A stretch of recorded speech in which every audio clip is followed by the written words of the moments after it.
Hello and welcome to Trade Room, where we help you become a better binary options trader through accurate price action trading techniques.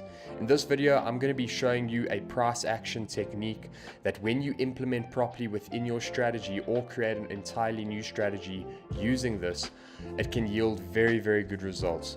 Before I get started though, it is important for me to let you know that trading any market carries a significant level of risk. You should only ever invest money that you can afford to lose.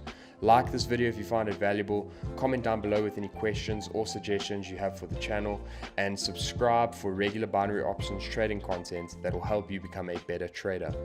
So the technique that we're going to be looking at today is a very simple technique, and that is the break and retest. What we're trying to find some obvious areas of support or resistance, and we are waiting for price to then break those areas and come back for a retest before we enter our trade. So let's have a look how this has worked in the past. Let's just take a horizontal line. If we had marked off that as a support area, you can clearly see how it is a support.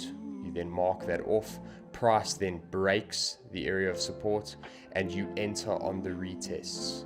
And as you can see, if you sold on these retests, perfect trades. Then the next one, on the retest, perfect break and retest. The next one that we would be aiming for would be over here. Price still has a way to go before it gets there, but that is technically the next trade that we would be looking to enter for a break and retest type trade. We may even get one now while I'm talking to you in this video. If not, then we're just going to skim over that.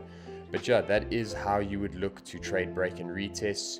You would firstly, if we were here on the chart and this price hadn't happened yet, we would firstly leave it on the bottom and we would have another one on the top, waiting for price to break one or the other areas so that we can retest and continue on the movement.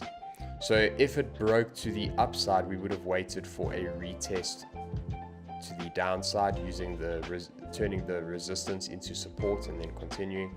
But because it broke to the downside, we are waiting for a retest to use the previous support as a now resistance. So I hope this video you find it helpful. If you do, give it a like, comment down below with any questions or suggestions you have for the channel, and subscribe for regular binary options trading content that will help you become a better trader.